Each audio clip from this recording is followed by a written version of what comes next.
I'm so excited to be with you because guess what? I have 2 secrets to share. And I just ask you, if you would, go ahead and open your workbook to where it says beautiful. So I didn't tell Christopher and Jeff, but I changed the name of the event, if you didn't notice. Broken to better to beautiful, because beautiful is our secret. And that's what we're going to cover tonight. For those people who are doing DVD, CD, downloading from MP3, I would ask them to write the word beautiful vertically, as you have in your workbook. Now, what you've heard is, you've heard Jeff say some of the same things that I'm going to say about people who, when I told them we were doing this event, or for those who are listening to this, I would just share there were people who said to me, but I'm not broken. Nothing's really happened. I'm going to share some things tonight that are pretty unique to me, but I believe they transcend to all of us. So I want to talk about beautiful and what beautiful really means. When I look at our lives, my concern with all of us is, again, I'm a marketing person. I work with brands. I success coach people. I work with large corporations. You know what's weird? The things that hold them back aren't marketing issues. They're the same kind of shadows and curses and tough stuff. So can you share with me, if I were to take a hot poker and you get 3 words and I press it into your flesh, it'll be there permanently. What 3 words would you choose? Anybody? It'll be your brand. I'm branding you for the rest of your life. What would you choose? I knew Jeff would have one. Go ahead. Authentic. Okay, authentic. Vulnerable and loving. Vulnerable and loving. What would you choose? I made a difference. I made a difference, and you do, because I know her. She's amazing. So when we look at our brand, I don't want you to get this crazy, but look at this guy. I think he's a marketing genius. I'm not asking you to brand it on the back of your head, but I think that we all have ideas of what our brand is, what our true character is, how we are authentic. But mine changed, and I did have a moment of impact. So I want to talk about it. I was, as my slides say, the good friend, the positive person, definitely courageous. That's who I was. I grew up in a very nice home, great family. Nothing particularly crazy happened. My dad did say to me when I attended the University of Akron, Katherine, you need to take off those rose-colored glasses. Well, I want to share with you, my senior year of college, I'm going into 25 credit hours. Yeah, I convinced them to let me do it. Double major. I'm a student leader. I've been a leader in high school. You know, when you're a leader and something happens to you, everybody thinks you're okay.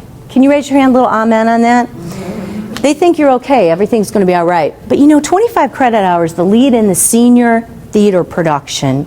I am the person who's in charge of recruitment for over 2,000 women for a women's organization. And I have an amazing little sister.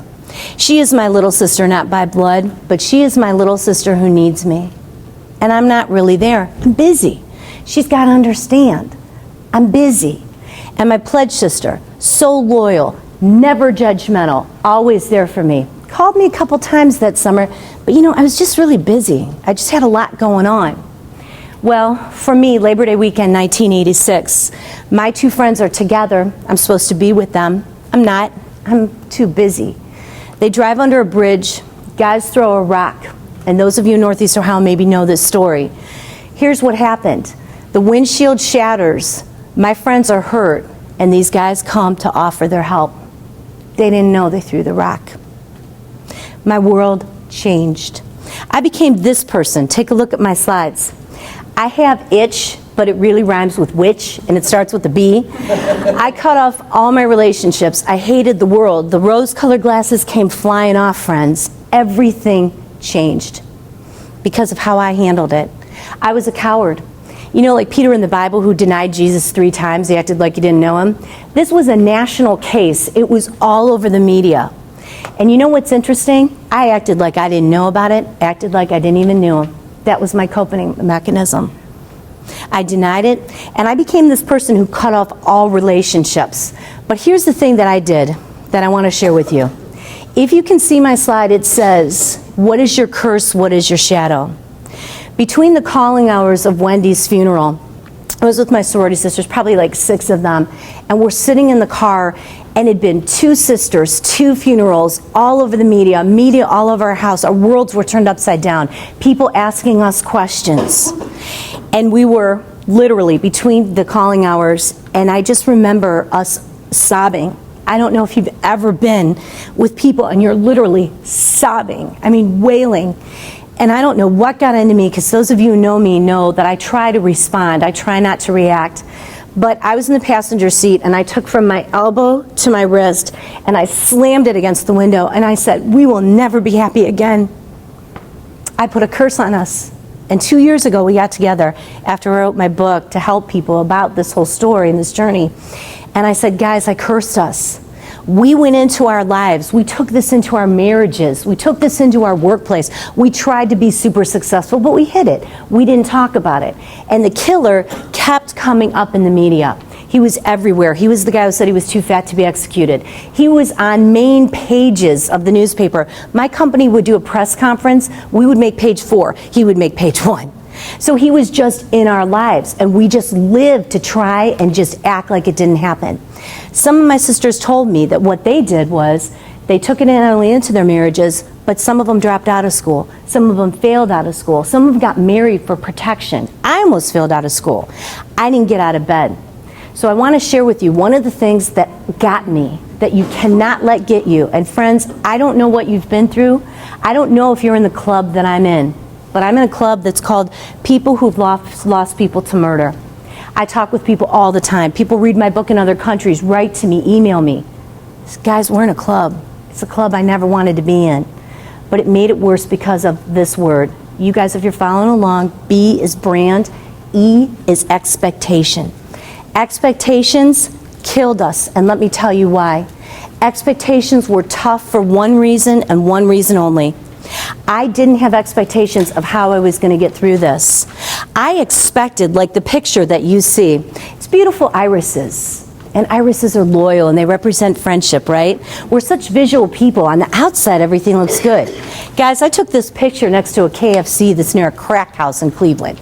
So I can tell you, things aren't always as they appear. We tried to be strong. We tried to be sisters. We tried to be there for them. But here's what we got in expectation. My slide shows it. It was judgment. See, I was supposed to be with my friends. I'd gotten in a fight with Dawn 3 days before.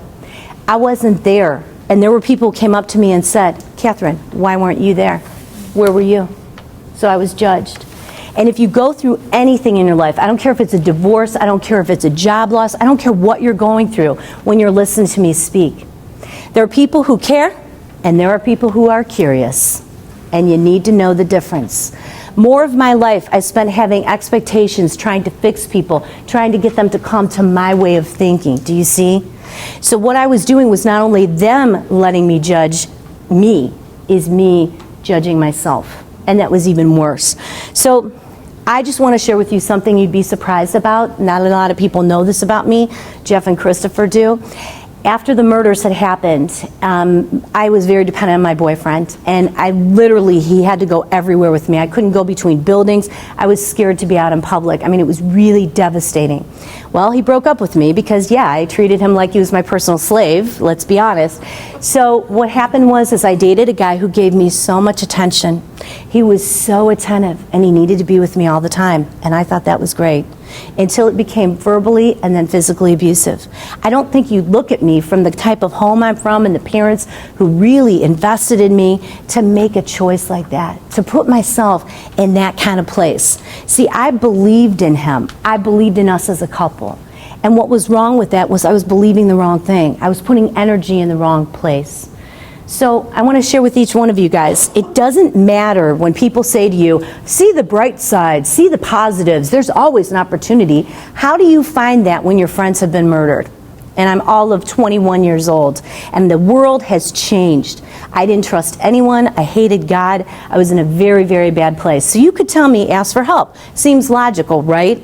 Well, I didn't want to ask for help. I'm going to ask you to not ask for help. I'm going to ask you to seek. I sought someone who's sitting in the front row. She's my angel, MJ.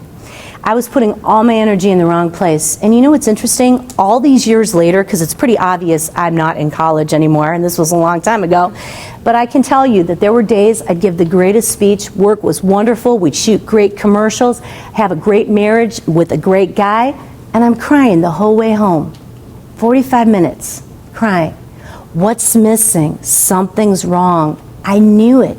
but I couldn't ask for the right kind of help because I was so focused on asking for help that I didn't think I need to seek the right people.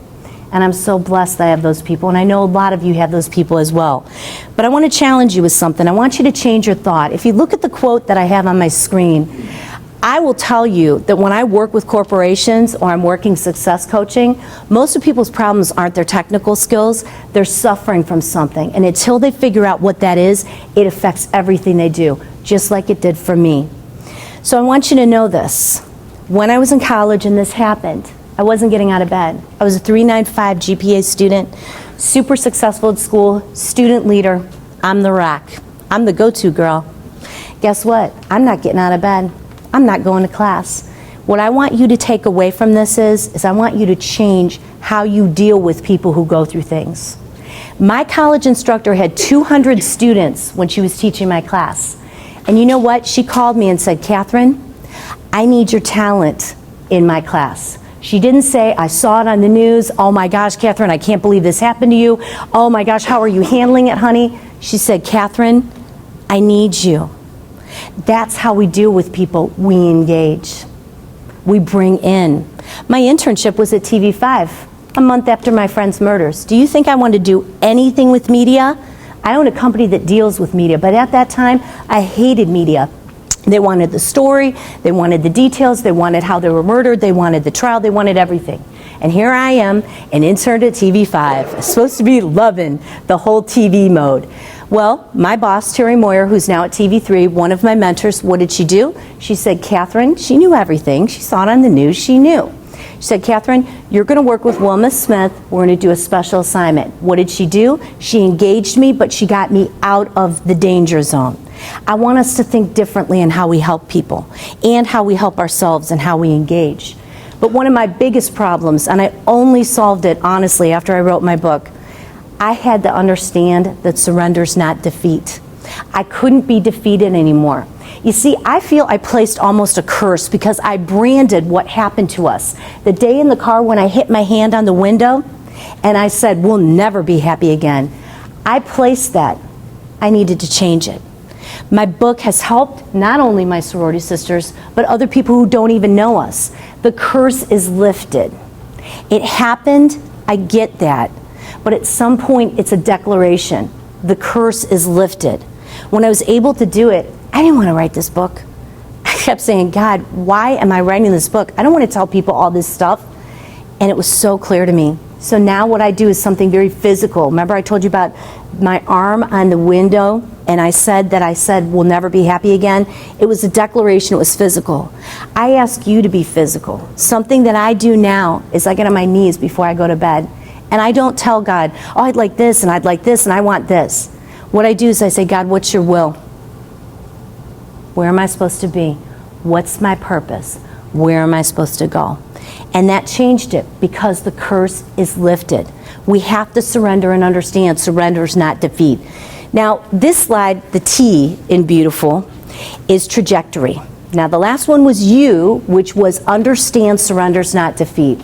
Trajectory, my friends, is very interesting because I was a control girl. Only till recently. I had my life all planned. Everything was set, and I was going to do this and get my MBA, and all this stuff going on. Well, guess what? There were different plans in place. Plan A became Plan Z. Now, how can I explain this to you? I know it sounds very trite. You hear all the time that there's a natural flow. I want you to know something. Very, very visual for me. I'm a visual learner. I had a friend who was teaching me what's called takedown. It's a self-defense martial arts move. This person's a foot taller than me, probably 100 pounds more than me, and very strong. And guys, I'm like fighting. Oh yeah, I can get you down. I'm strong, I'll get you down. And I couldn't do it because I wasn't working with physics. I wasn't working with strategy. I wasn't working with the natural flow. What's against the natural flow in what you're doing? What's in the universe telling you? Where are you supposed to be? My trajectory completely and totally changed. In a moment, so did yours. And it doesn't have to be anything horrific. It can be that change that you want. But look at what I did. I put expectations from other people. I thought people would be really nice. When we lost our friends and at the funeral, I can't tell you the things that people said. Unbelievable. things that we did not need to hear. So what do you let in your mind? What do you give energy to? That's what trajectory means to me. Now, the I in beautiful is for inquiry. Now, inquiry stands to me for appreciative inquiry. Appreciative inquiry changed my life. I had to do things differently because I had anger. I had to look at things in a different way. I had to find a way to make peace. Appreciative inquiry would have helped me in those days because it would be like saying this, Katherine, if you can just get through the next 12 months and it went well, what would that look like? But what did I do? I reacted to everything everybody said. There were days, friends, I would walk through campus and there was a guy, I remember we had a rock at Akron, they still have it, and some guy's sitting on the rock and he's telling the story about how my friends were murdered, and he says, Dawn got stabbed in the neck. I couldn't breathe. I was drowning. I couldn't keep walking. So what I did, I let that in instead of saying to myself, all right, Katherine, what do you need to do in the next 12 months to get through this? For some of you, I don't know what you're going through, but some of you, what do I have to do in the next week to get through this? What do I have to do in the next month to get through this? And then what you do is you put your mind on a vision of success. Because guys, what I would have done was I would have kept walking.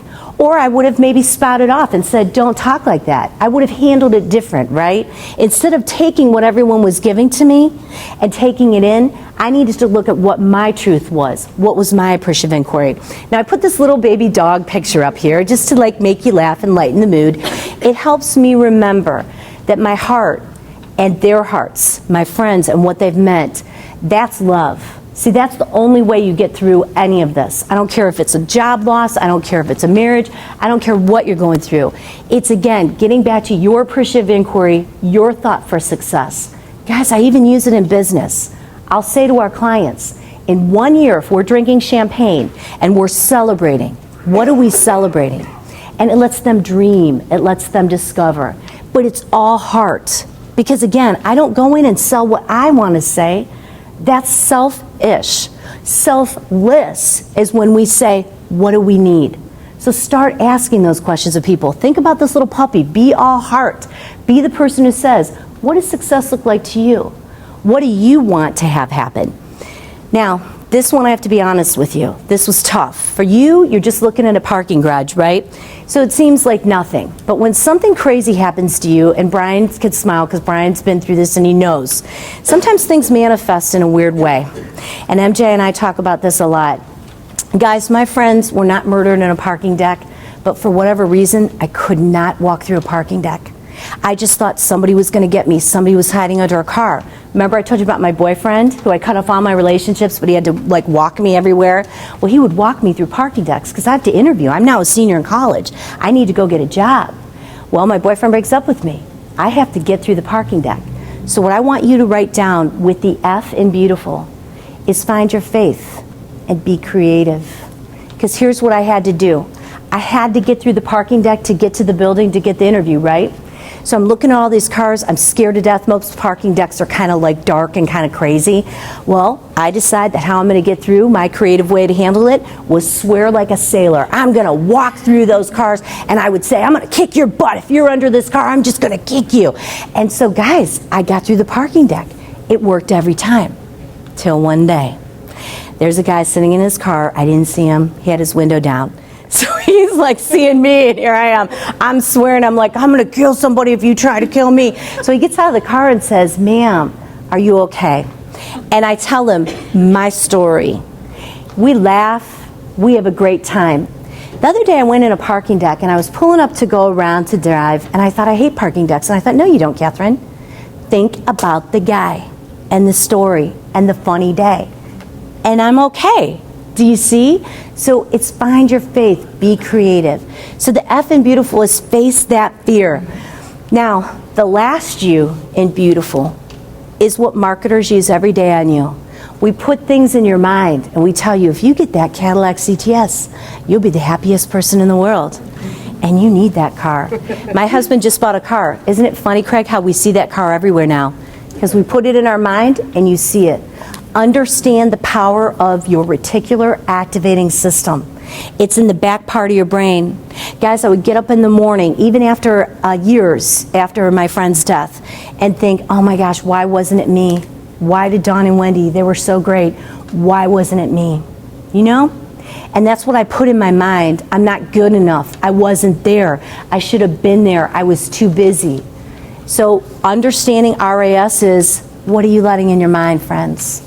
What's going in your mind today? Are you good enough, or are you beating yourself up?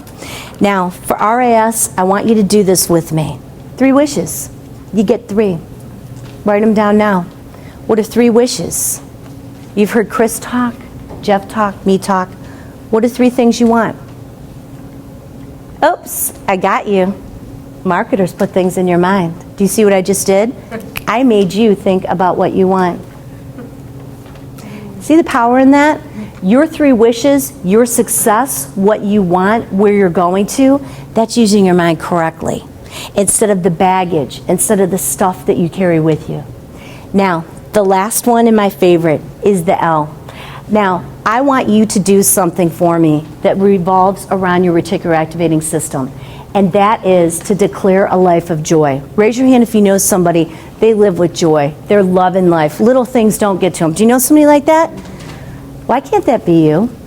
That's what I started to say, and MJ helped me get there. I was putting so much energy in things that didn't matter. And I want to say to you that we can live a life of joy when we look at love. Because friends, love always wins. Okay, not in tennis, and I'm going to call the USTA, Craig and I talked about that, and I'm going to tell them that they need to change that. But what do I take from my friends? I take love. Nobody's going to steal those memories from me. So I'd like you to look at my list, and that is brand, expectation. Take a look at your list. It is asking for help, understanding that surrender is not defeat. It also means that trajectory will happen, the universe and your flow. Your God-given talent. Are you using it? What your Creator gave you. You may not think it's good enough, but I'm here to tell you that I want you to second guess yourself on that one. I want you to move right into inquiry and change the way in which you think and the way in which you work and the way in which you deal with people. Now, for you, I know facing your fear for each one of us is different. To one person, fear seems very silly. I have an employee who can't fly, and to some people that seems very silly. But we're getting to the core of that. We're taking the baby steps. She's getting there. So for all of us, we have some fear. When we face it creatively, look at me in the parking deck. That's how you get through it. And the U, powerful. Advertisers and marketers, we use it all the time. Understanding your reticular activating system and what you put in it. And then the last is O. And I do want to spend just a little bit more time on that with you. I'm not sure that you can see this slide, but it talks about passion. You're very busy people. We knew when we pulled all of you together and those who are listening today. You're very busy people. A lot of things catch your eye. But the key is passion. Many people say to me when I success coach, how do I know what to do with my life? And I ask them this question. What do you do that time stands still? You love it so much you lose track of time. For me, I'm working on a marketing plan for a client, a commercial script, and my husband will yell down, Katherine, hey, Seinfeld's on, it's time to go to bed. I have seriously lost all track of time because I love it. I'm wrapped up in it. That's what I need you to find. That's living with purpose. That's living with passion. You know, Viktor Frankl, who wrote Man's Search for Meaning, always said that when they were in Auschwitz, they were in the concentration camp. He was a psychologist before he went into Auschwitz. But he said in Auschwitz, the way he lived, he knew his wife had probably died. But he lived on the memories. He lived on the love. So friends, check out this quote. I had a good time preparing for this, and I Googled these words. Broken people are. Because I figured if you were coming to this, we would all be open. And guess what it says? Broken people are dangerous. I like that, because then it says, and it follows up right there, broken people are dangerous because we can survive. So I ask you tonight, I want you to change it up, but you can't make it without 2 things. On my screen I say respect and I say loyalty. My friend Dawn was bold. She was the girl who would not stand for injustice. She respected herself, she respected other people. That's who she was. She was amazing in my life Great, great friend. Now, Wendy was your friend who was loyal. No matter what, she would never judge you. She would stand by you. That's who we have to be, because when moment of impact happens, I don't want you to think tonight when you walk away, Katherine's moment of impact was when her friends died. No. My moment of impact was when I figured out what to do with it and how to help other people. I didn't want to write that book. I think it's crazy it's in 4 countries. And it's crazy that people write me and say to me, oh my gosh, this happened to me. I'm not a counselor. I'm not a doctor. But I can empathize, not just sympathize, empathize. What is it in your moment of impact that's changed you? And it doesn't have to be anything horrific. It can be something that you have felt that has been bothering you. Other people share it. They need to hear what you say. You become their light. So I ask you tonight, and I challenge you, it's time to ignite your revolution. It's time to begin. Because the moment of impact, it's either happened, and as Jeff said, maybe you don't know it, but it goes right to your core, right to your purpose. What is it that you can share and be selfless? That's igniting your revolution. It's taking you to the next level. Do it with respect, do it with loyalty. Because friends, we're broken, but guess what? We're dangerous. And we will survive. Thank you.